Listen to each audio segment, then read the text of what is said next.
una ubicación exacta dentro de la columna estratigráfica. Uno de los mejores ejemplos de unidad como referente, como guía, como capa guía a nivel de todo el noroeste argentino, desde Tucumán hacia el norte, es la formación Yacoray.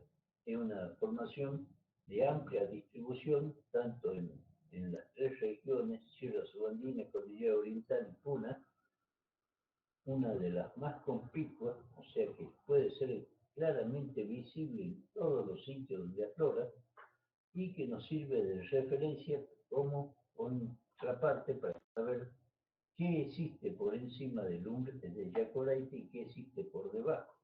De esa manera nosotros podemos armar la secuencia claramente, teniendo, si podemos detectar esa formación. En los casos en que no esté Yacoraite como banco guía, como elemento guía, nos tenemos que buscar otro elemento. Entonces, en base a la bibliografía, tenemos que ver qué unidad podría ser fácilmente detectable y esa usarla como referencia para relacionarla con las otras unidades. Dentro de los tonos, es un reflejo. Ustedes saben que el color natural de la roca principalmente depende de su formación, de su génesis.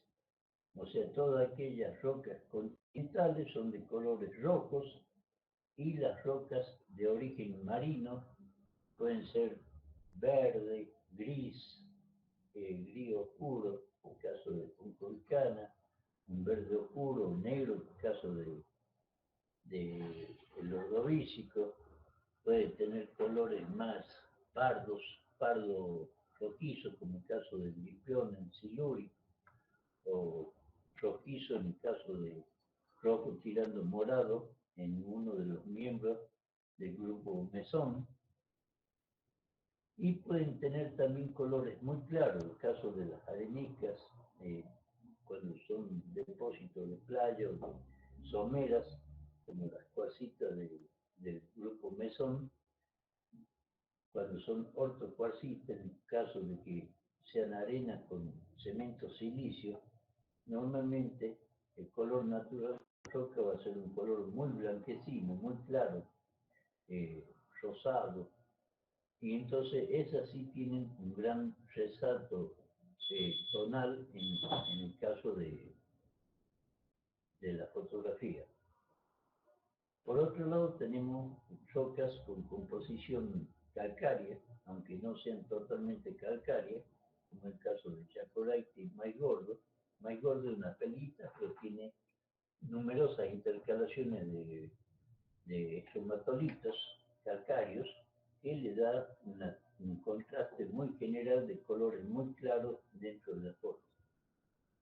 Eso en cuanto a tonos. Los tonos tienen una serie de factores que lo hacen distinto y dependen de tanto del clima, de factores técnicos, de factores litológicos, que vamos a pasar a enumerar rápidamente ahora. Los factores técnicos son, en el caso dependen primero que nada en la toma de la fotografía, del material empleado, como el caso del negativo, qué tipo de película estamos usando, qué material de base estamos usando, si una buena calidad o no, el material usado en la toma de la foto. También dentro de los factores técnicos tenemos que el papel que se use en los positivos va a ser muy influyente en el contraste. Y tenemos un ejemplo, por ejemplo, la foto que ustedes ven en el salón que hay en teología, los mosaicos esos son obtenidos con papel, un papel de buena calidad en el cual es muy fácil diferenciar las tonalidades. Esos mismos negativos los tenían fabricaciones militares en la época que se hicieron las tomas o los barridos de fotos, Posteriormente, cuando se cierran fabricaciones militares, pasan al Instituto Geográfico. Y el Instituto Geográfico hoy en día está trabajando con un papel positivo, que es un papel, no papel, sino un producto tipo acetato, que lamentablemente es de muy mala calidad, y la misma foto que ustedes tienen de una buena nitidez en papel común, al sacar una copia en ese tipo de material, se obtiene una foto con tonos muy homogéneos, muy grises, lo cual hace que... Sí, Segundo.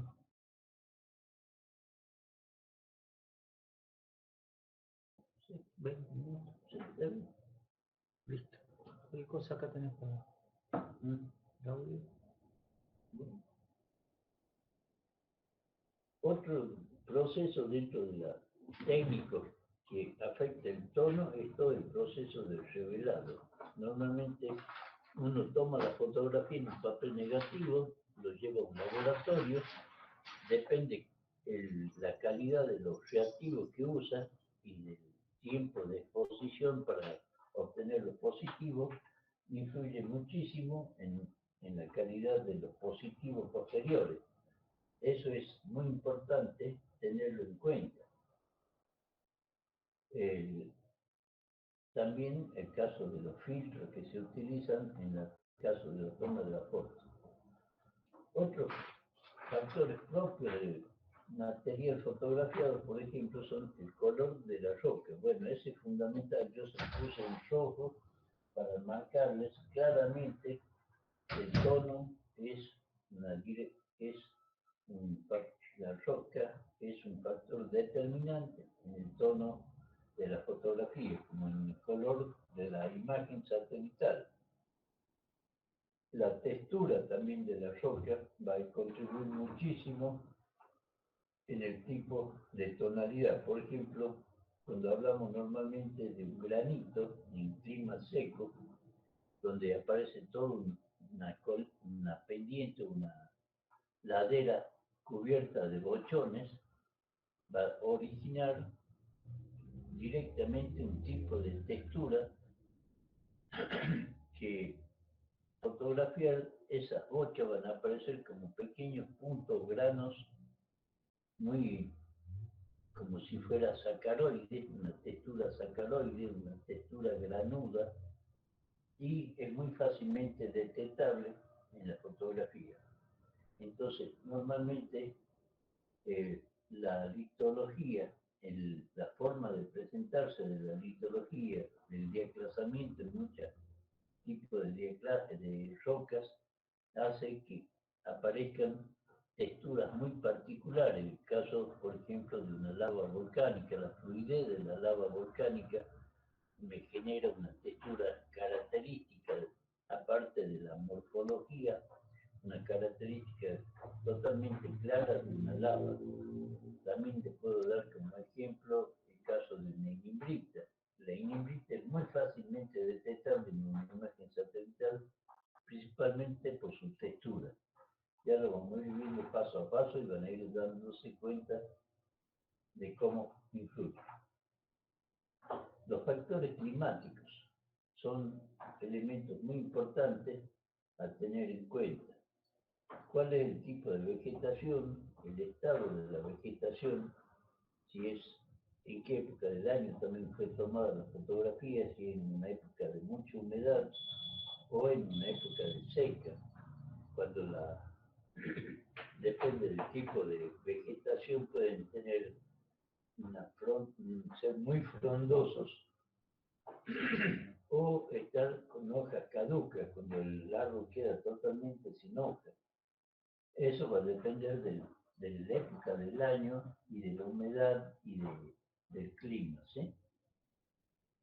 También es factible encontrar distintas variedades de vegetación de acuerdo al tipo de clima que hay en cada región. Podemos pasar de una zona desértica con escasa o nula vegetación a un ambiente de pie de monte donde puede haber arbustos,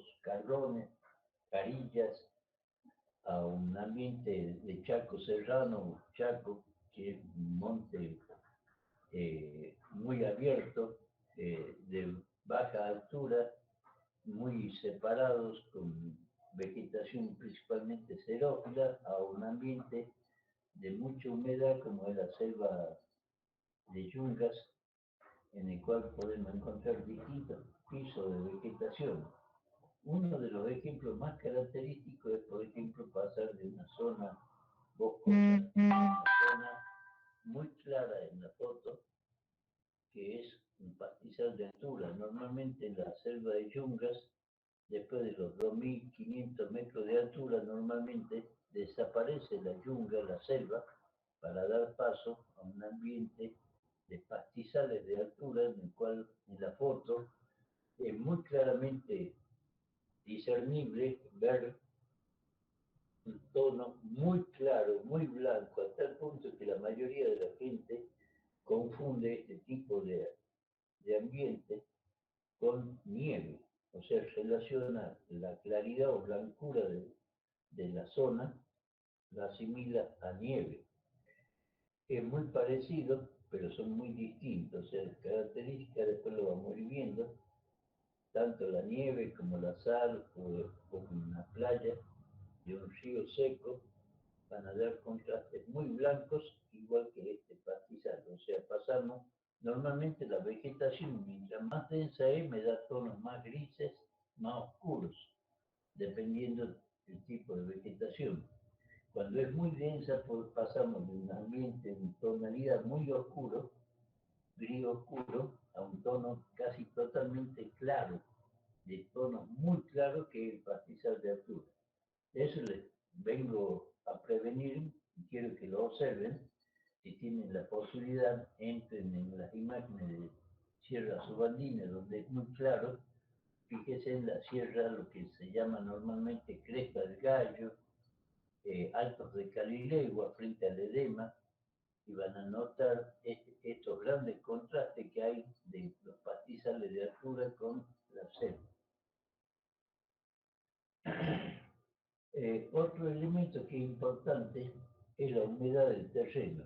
Cuando hablamos de agua, el agua normalmente es muy fácilmente detectable porque absorbe todas las longitudes de onda y aparece de tonos muy oscuros, casi negros. El extremo vendría a ser, al ser totalmente absorbido todos los rangos electromagnéticos, queda de color negro. Si todos esos rayos del espectro se reflejan, es de color blanco. Es el otro contraste que en el caso de un salar, por ejemplo, o nieve. ¿Sí? Entonces el agua normalmente, de acuerdo a si es un lago profundo, por ejemplo, vamos a tener tonos muy negros. Pero si ese lago tiene un ingreso de agua con cierta turbidez o un poco chocolate el agua, van a ver que hay un contraste de tono dentro de ese lago o de ese río. Normalmente la turbidez del agua me deja un tono, un gris, no llega a ser negro, sino un gris mucho más suave que el negro. Eso también está reflejado, eso serían los extremos, o sea que el agua siempre va a aparecer de color negro, por eso en una playa de un río es fácilmente detectable cuando un río tiene agua o no.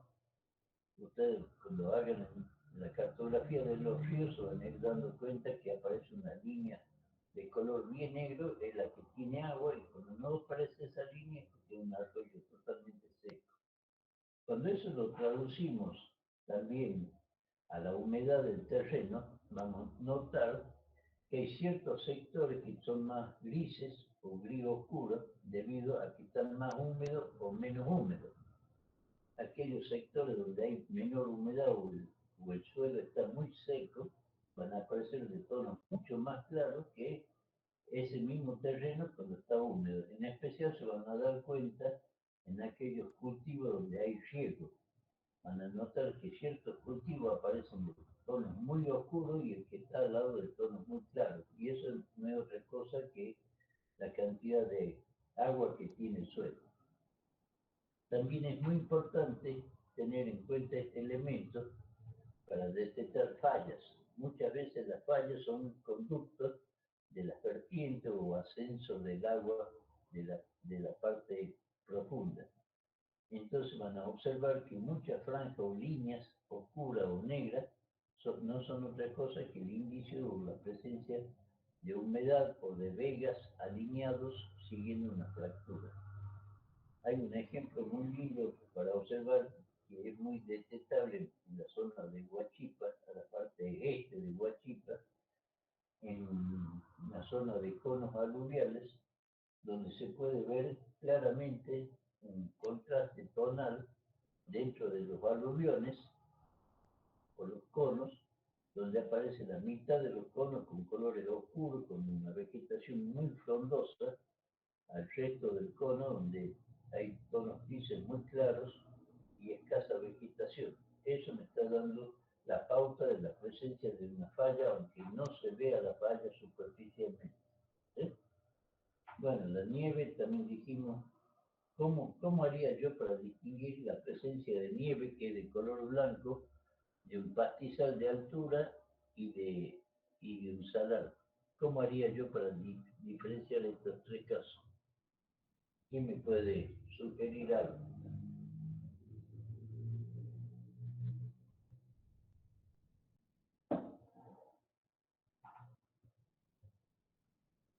¿Nadie se anima? Profe, se me ocurre que por la reflexión, ¿o no? La reflexión es muy similar en los tres casos, decimos que es la máxima reflexión. O sea, los tres generan alta reflexión. ¿Sí? Principalmente tienen que habituarse a hacer el ojo, o sea, y principalmente su posición morfológica. Un salar siempre va a estar en las zonas más deprimidas, el pastizal siempre va a estar en la cumbre, en las partes más altas, y la nieve puede dispersarse en todas las laderas.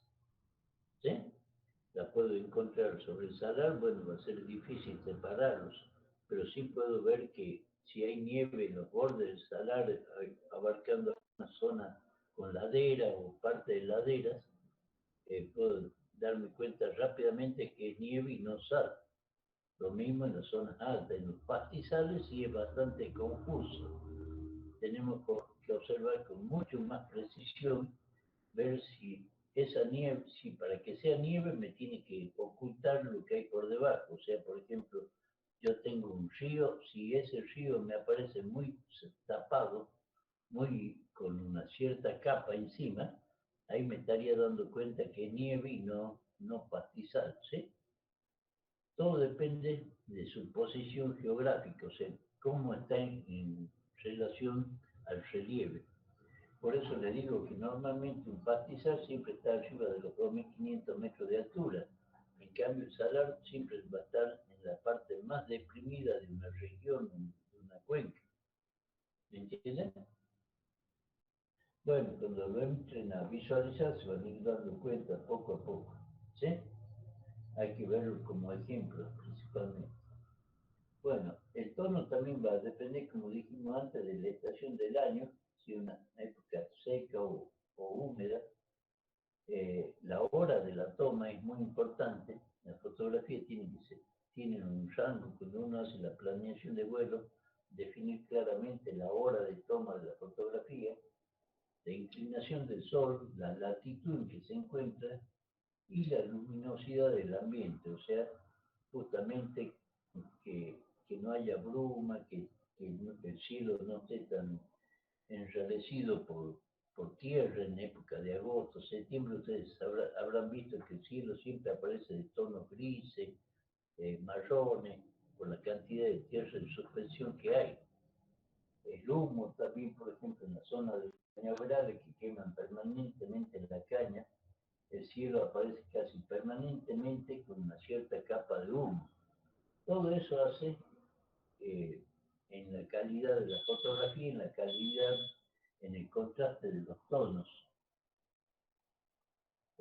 son muy influyentes.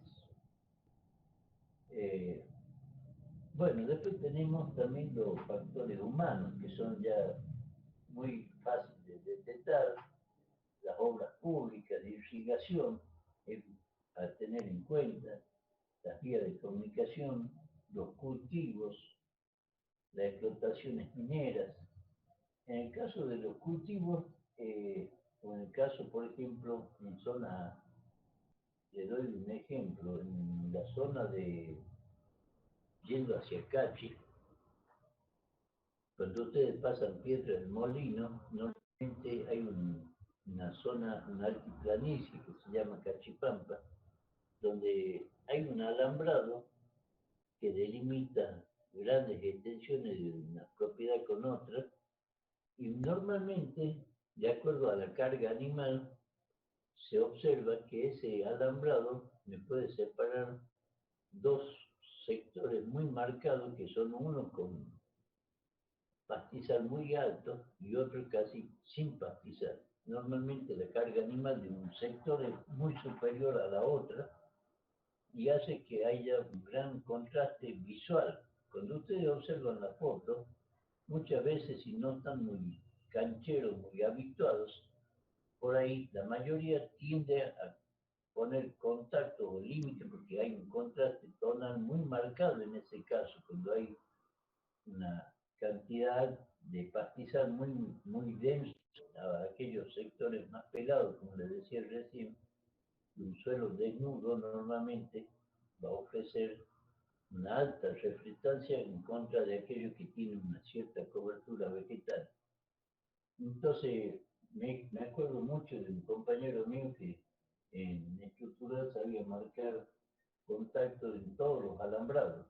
Y eso es falta de un poco de experiencia, o sea, tienen que darse cuenta que es un hecho cultural y no un hecho geológico. ¿Mm?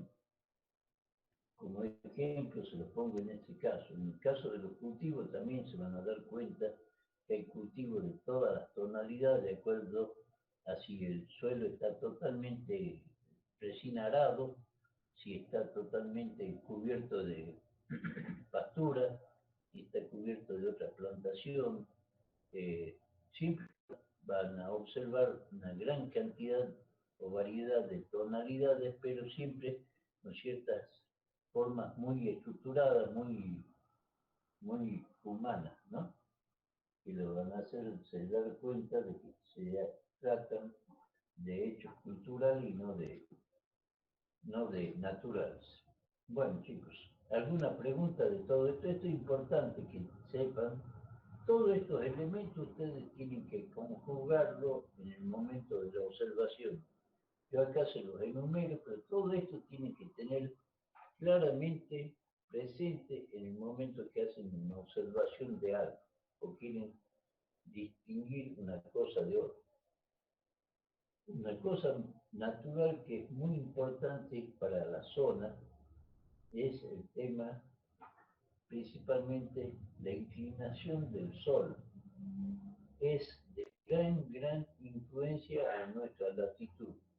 En el caso, en estos momentos, por ejemplo, nos estamos aproximando ya al 21 de junio, que es el punto en el cual el Sol tiene la mayor inclinación con respecto al planeta Tierra. Se van a dar cuenta que todas aquellas laderas que dan al sur tienen sombra permanente. Por consiguiente, en las tomas de fotografía previo al 31, al 21 de junio, tienen una sombra mucho mayor que aquellas fotos que se toman, por ejemplo, en octubre, noviembre, en el cual esa ladera ya tiene una mayor exposición al sol. También esta inclinación solar se manifiesta claramente en la vegetación. No es lo mismo una ladera norte, siempre va a tener menos vegetación que una ladera sur, justamente por la cantidad de humedad que puede guardar al hecho de no estar expuesta al sol. Una ladera norte normalmente va a tener mucho más evaporación y va a ser mucho más seca que las laderas sur. Entonces, cuando ustedes analizan una foto por ahí, van a creer que la consecuencia de una presencia de mucha vegetación obedece a un cambio litológico y no es otra cosa que un cambio en relación a la dirección del sol. ¿Sí? Eso también presten mucha atención. Normalmente las laderas sur siempre están muy húmedas, con mucha vegetación, en los casos que hay vegetación, en otras no tanto. Si ustedes van por la quebrada del Coipe, hay un gran tramo de la quebrada del Coipe que está este-oeste, en el cual van a ver que el faldeo norte, que no es otra cosa que viene a ser una cara sur al sol, está totalmente cubierta de una vegetación muy frondosa, arbórea, mientras que la ladera sur, que justamente está expuesta al sol, no hay árboles, es todo pastura, material muy relítico, algunos que otros arbolitos, está el suelo bastante erosionado y desprovisto totalmente casi de vegetación. Ese es uno de los mejores ejemplos en la zona comprendida entre el Puente Blanco aproximadamente y el Puente de Malpaso. Si alguno conoce la zona, apenas uno ingresa a la quebrada de Ecoipe, lo hace de norte a sur hasta llegar a un puente y ahí comienza un tramo este-oeste, van a poder observar claramente esta situación. Es muy marcada y también en el caso de la nieve, normalmente la mayoría de los casos que hay después de una granizada o una nevada, van a ver que todas aquellas laderas que dan al sur mantienen o perdura la nieve por más tiempo que las laderas norte. Hay algunas formas bastante marcadas, muy importantes para detectar, por ejemplo, el impacto de Tilcara, van a observar ciertas geoformas o morfologías muy llamativas en la zona alta y todo depende exclusivamente de esta presencia de mayor humedad en la ladera sur. Eso lo vamos a ver en algunos ejemplos si podemos. Bueno, esto en cuanto a tono. Yo recién mencionaba que había ciertas unidades que son muy conspicuas, que son muy fáciles de detectar en el caso de la formación Yacoraite. Fíjense, esta es la formación Yacoraite, el tono claro, contrastando con el gris oscuro que tengo atrás y un gris más suave arriba. Fíjense que Yacoraite yo lo puedo seguir casi siempre por donde está. ¿Sí? Acá, ¿sí? Acá, perdón. ¿Se dan cuenta? No sé si lo llegan a ver. Es un tono muy clarito, casi blanco, diríamos en la foto. ¿Sí? Hay un remanente acá. Ahora fíjese en el contraste del tono que hay, este tono gris oscuro, el tono blanco. Y un tono gris más suave, este es un gris más suave comparativamente a este. Esta es una foto de las nacientes del río Grande de Jujuy, en la altura de Tres Cruces. En la zona de Tres Cruces, mi columna estratigráfica me dice que tengo precámbrico, paleozoico, grupo Salta y terciario tipo grupo Orano o equivalente al grupo Orano. Si esto es Yacoraite, o sea, es mi punto de partida, mi referente local que yo tengo, no confundan esto con esto, ¿no? ¿Esto qué es? Este tono blanco que veo acá. ¿Alguien me puede decir? Un río, ¿sí? La talla de un río. Y aparece mucho más blanca que casi Yacoraite o casi igual, ¿sí? ¿Qué unidad yo tendría que tener debajo de Yacoraite? Este oscuro que hay acá, este, ¿sí? ¿Qué unidad puede estar debajo de Yacoraite que sea muy oscura? que me dé un tono muy oscuro.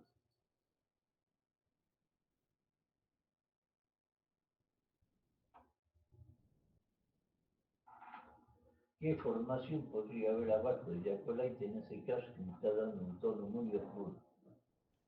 Junco Viscana. O sea que no hay ni paleozoico ni virgo. Recién le acabo de decir Junco Viscana, paleozoico, grupo salto. ¿Qué puede haber debajo que no sea Junco Viscana? Junco Viscana parece así de ese tono, un poco más oscuro en algunos casos. Pero no es Junco Viscana. ¿Qué otra formación me puede dar un tono muy oscuro?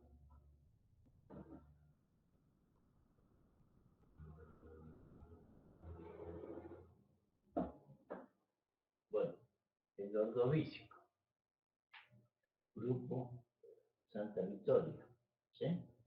Grupo Santa Victoria se compone de dos unidades normalmente. En la zona de Santa Victoria se puede diferenciar claramente Acoite y Santa Rosita.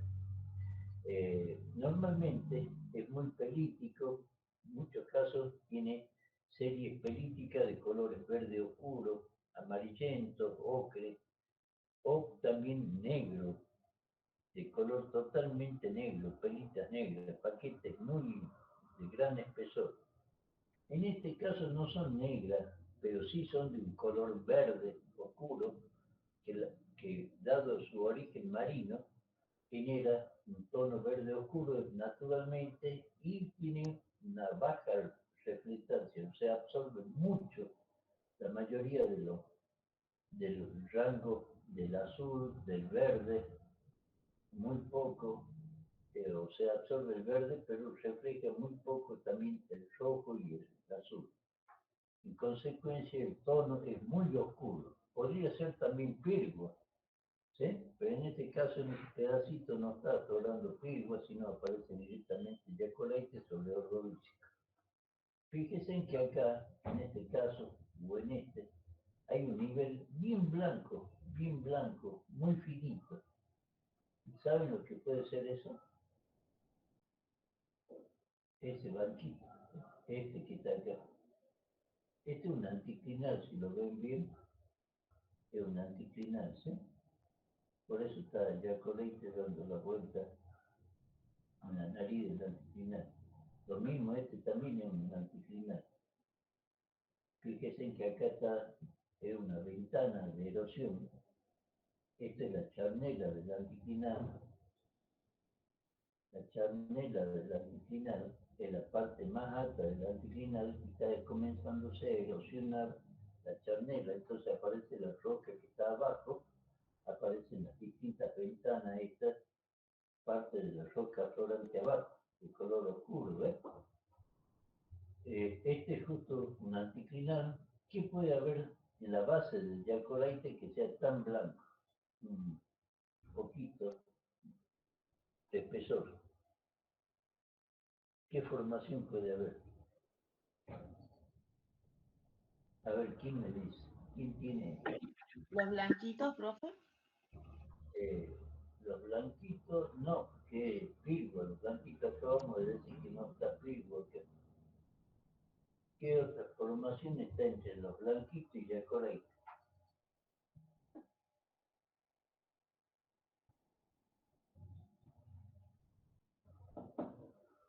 Los blanquitos es techo de Pirgo, o sea, es una formación. Sería lo que está entre los blanquitos y Yacoraite es lecho.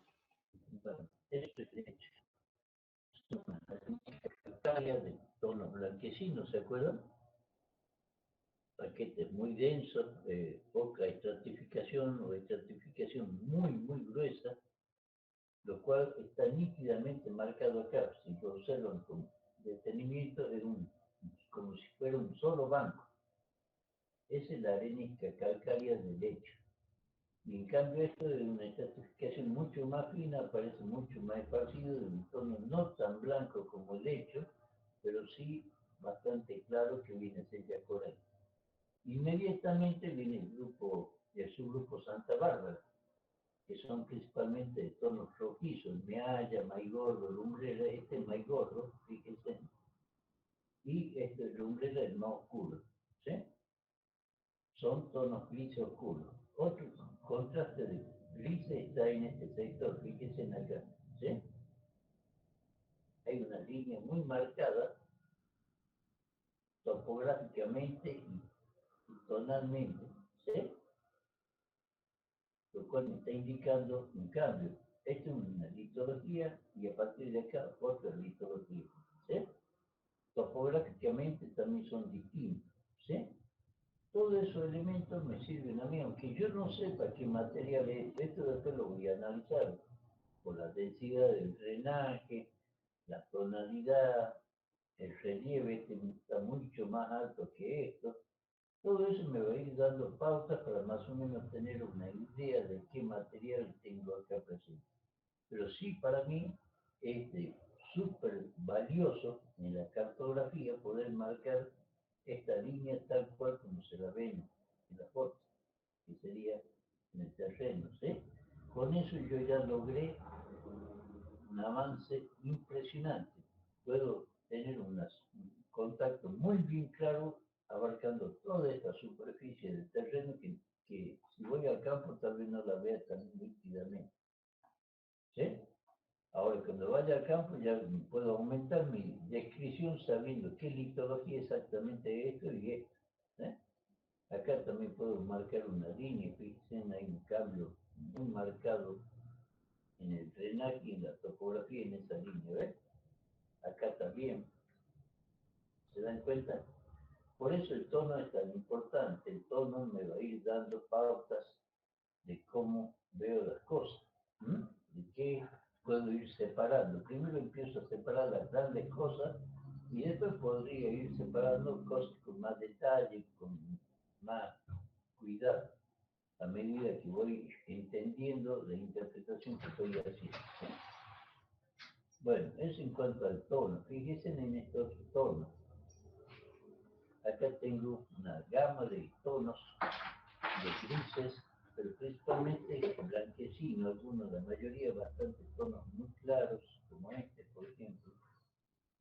Este unos grises más intermedios, este más negro de todo, este también muy oscuro, que me están dando la pauta de cambios. O sea, yo con definir, mapear el contorno de esta unidad de tonos muy oscuros, sin querer estoy ya mapeando geológicamente dos cosas distintas.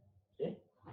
A este también lo puedo redondear y fíjese, toda esta franja, toda esta serranía es un intrusivo, una roca granítica, se llama intrusivo de Tacataca al borde de Salinas y Arizaro.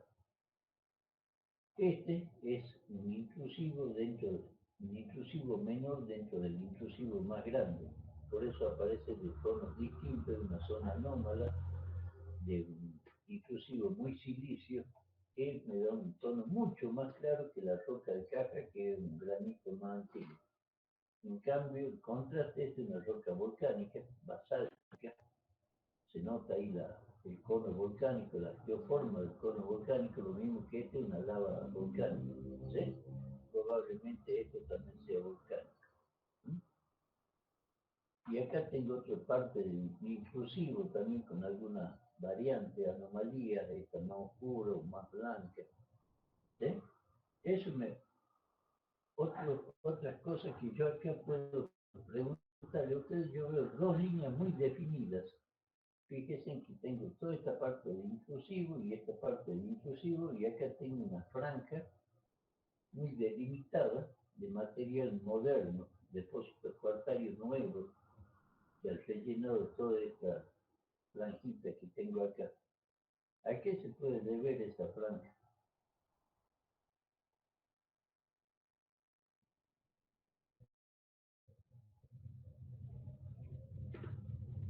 ¿Quién me puede responder algo?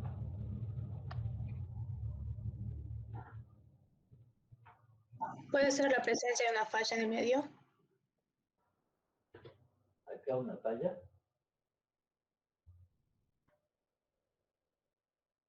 ser? Acá en el medio habría una falla. ¿O precisaría que la falla estén acá, una acá en un borde y otra acá de este otro borde? Claro, Probablemente hay dos fallas. Esto no sería otra cosa que una depresión estructural, un pequeño, ¿cómo se llama? Un bloque bajo, un graben, ¿sí? Un graben entre dos fallas, y esta falla, fíjese, en los dos centros volcánicos están en la línea de la falla, ¿sí? O sea que aparte de ser una falla muy marcada, tiene centro efusivo sobre la línea de falla. Y esta que hace de tope, o sea, eleva toda esta estructura granítica, que es el mismo granito que este, lo eleva y queda una zona deprimida entre las dos serranías, que está totalmente rellenado de material moderno. Por eso es tan importante notar, y esto únicamente uno lo puede ver fácilmente a simple vista en una fotografía aérea o en una imagen satelital que no le aportan rápidamente esa información, ¿sí? Bueno, ¿alguna pregunta sobre esto?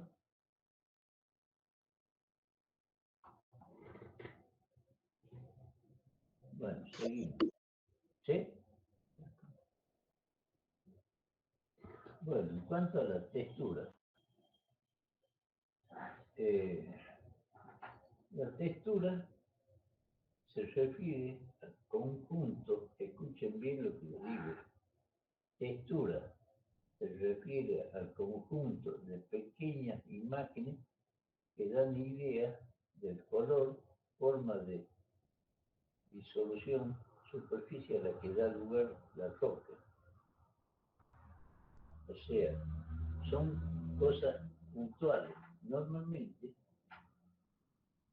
la mejor definición de textura se refiere a la frecuencia de cambio de tono dentro de una imagen y es producida por un arreglo de hechos muy pequeños para ser definido individualmente en la fotografía.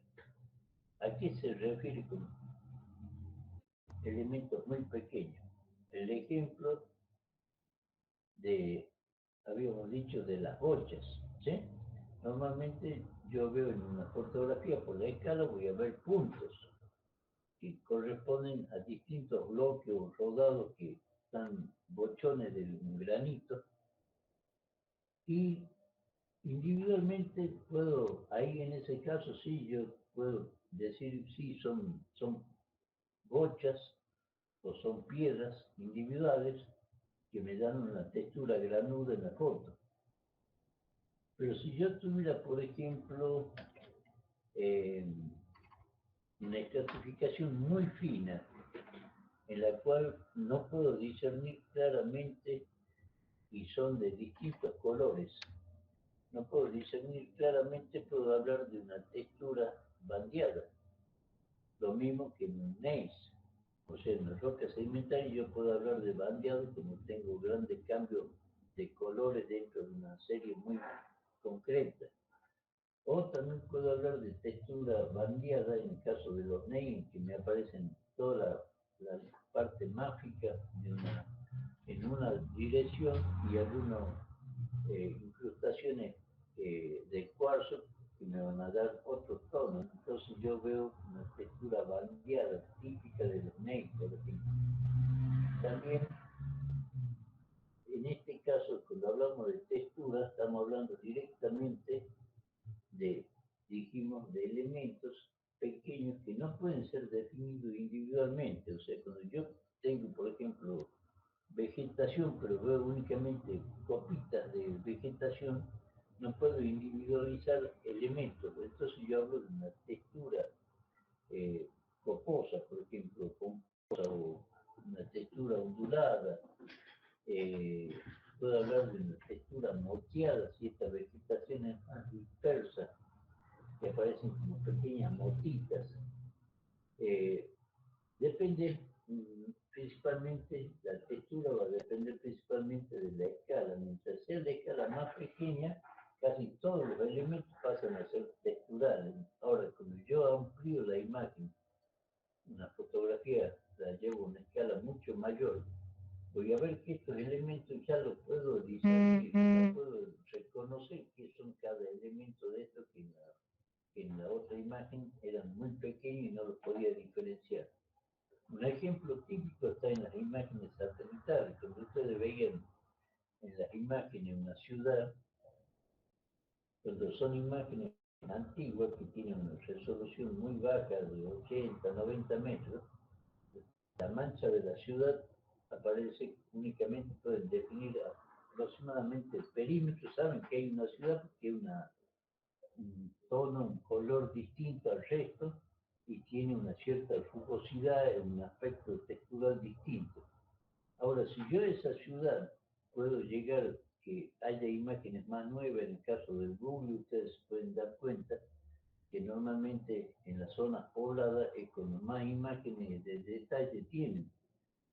Si ustedes comienzan a arrimarse a la ciudad, primero que nada, por ella van a encontrar que esa ciudad tiene claramente divididas las calles. Y si me arrimo más, puedo encontrar, individualizar casas. Entonces, lo que antiguamente era una textura, cuando podía ver la imagen a una escala muy pequeña, como una mancha únicamente, texturalmente algo equivalente a una zona urbana, puedo pasar a diferenciar las casas, entonces texturalmente deja de ser una textura para pasar a ser individuos, elementos muy fácilmente reconocibles. ¿Sí? Esa es la relación de textura. ¿Sí?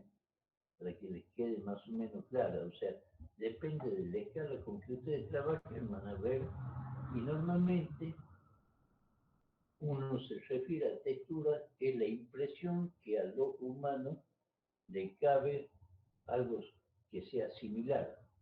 Por ejemplo, si yo tuviera una lava almohadillada, yo diría que es una textura almohadillada. O si veo ¿cómo les podría decir?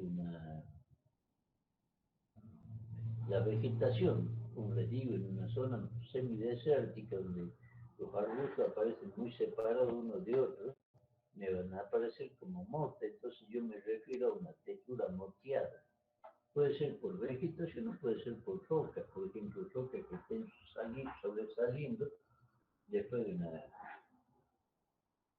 una zona que esté afectada por cola de barro, donde aparecen normalmente rocas aisladas de gran tamaño, me puede dar en la foto una textura como moteada. ¿Entienden? Los cuartos, dime los cuartos. Eh, bueno, acá, para que tengan una idea, aparte del tono, claro, que dijimos que era, por ejemplo, el caso del diacorite, una de las unidades más complejas que se ven. Fíjense acá en esta zona la rugosidad que se observa. Cuando hablamos de esto, estamos definiendo ya la textura. Estamos diciendo que esta es una textura, podemos decir, rugosa. Podemos hablar de una textura áspera. ¿Sí? Muy contrastante, por ejemplo, con esta que es mucho más lisa, más suave. Yo acá, por ejemplo, esto es la definición nítida de una textura lisa, fina, lo mismo que esta parte de diacorite, por ejemplo, que aparece expuesta al sol. Fíjense en aquello que yo le decía, la línea divisoria de agua, la ladera norte está muy expuesta al sol, mientras que la ladera sur está en sombra, ¿ves? Acá está totalmente nítido ese cambio que yo les digo. Pero después tenemos distintas texturas, fíjense en acá, esto, si yo trazo una línea acá, fíjense, texturalmente, esto tiene una textura, ¿sí? Y esta tiene otra textura. Y aparte también hay otros tonos, hay dos tonos distintos acá a esta altura, ¿sí? Tengo un tono gris oscuro acá a este sector y acá un gris mucho más claro. ¿Me entienden? Entonces, yo basándome entre textura y tono, puedo discriminar ya acá, tengo una franja de tono claro, muy blanquecino, ¿sí? Contrastando con este gris oscuro, este gris intermedio arriba. Este es un gris intermedio, hasta acá, acá tengo un color casi blanco, acá un gris intermedio con morfología llamativamente actual, con una serie de conos aluviales que me rellenan esta depresión. Otra vez un tono oscuro acá, un gris oscuro, un gris mucho más claro acá. O sea que yo ya puedo discriminar 1, 2, 3, 4, 5, 6, 7, 8, hasta 9 unidades. Con eso, en menos de 15 minutos, yo puedo ya tener un mapa con 9 unidades. Imagínense si podemos seguir avanzando posteriormente, analizando con más tranquilidad la foto. Si ustedes miran acá, fíjense en qué textura puede ser este sector. ¿Qué es lo que ven ahí?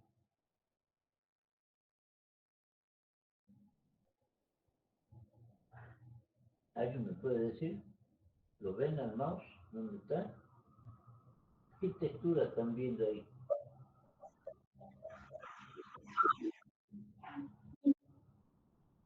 A ver quién se aventura.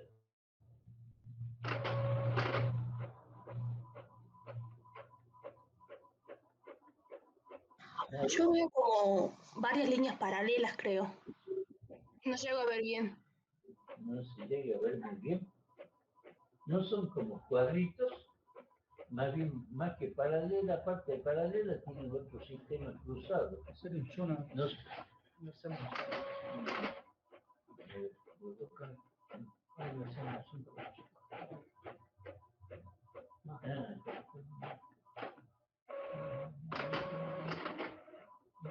No, perdón. No, pero ponerlo. No voy a coger. Porque están moviendo la cosa. Con esto acá.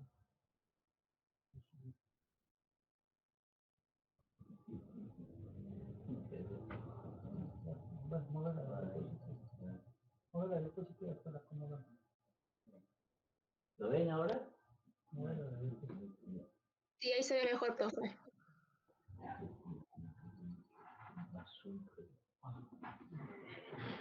¿Lo ven? ¿Qué puede ser ahora? Ahora le hicimos más uno, ahora se ve más nítido, pero también nos ayuda a definir claramente qué puede ser. ¿Qué puede ser? Cultivo, ¿sí? O sea que en la escala que estaban mirando al principio, ustedes decían una textura reticulada, podía ser, ¿sí? Algo, forma geométricas. Pero si yo le hago el zoom, esas formas geométricas que antiguamente eran texturas reticuladas, ahora ya sabemos claramente que son cultivos, o sea, deja de ser textura. ¿Me entienden? Pues cambio de escala. Porque le cambié la escala de observación. ¿Comprenden cómo es? Sí, profe. Bueno, acá en la otra parte que veíamos la textura esa bien rugosa, a ver si le puedo llevar un poquito a ver. Quiero que se den cuenta, acá, en esta parte blanca, esto, ¿qué puede ser? ¿Qué es lo que me puede dar esta textura tan áspera, tan rugosa que hay acá? ¿Qué parte? Esta es una cuarcita, esta es la cuarcita del cambio. Son rocas muy resistentes a la erosión. ¿Qué me estaría mostrando esto de la cuarcita?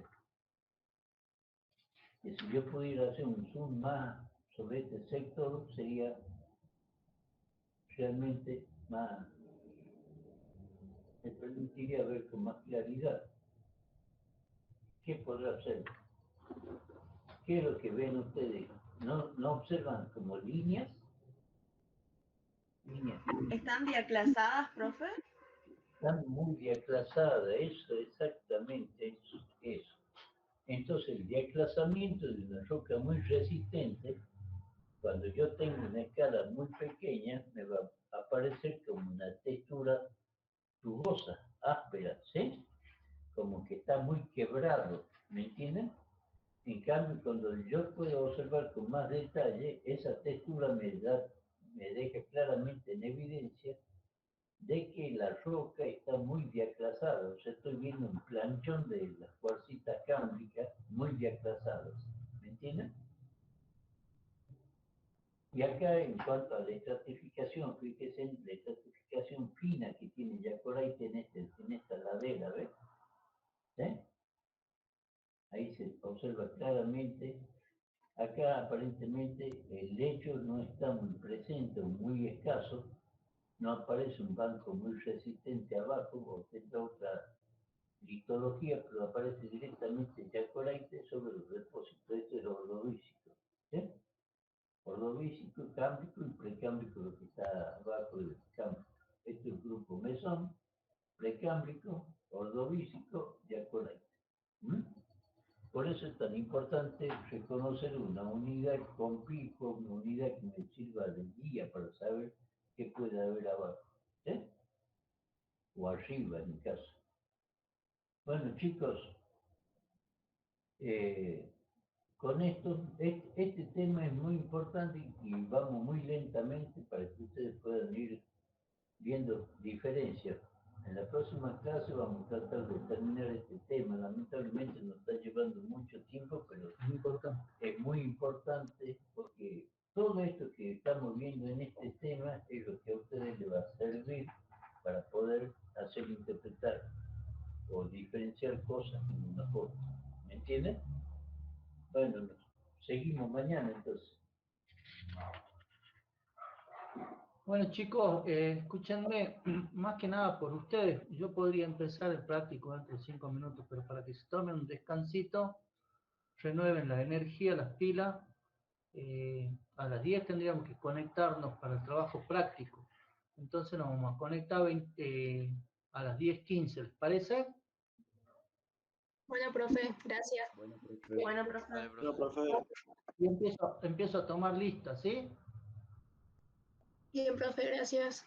Marcelo, nos vemos.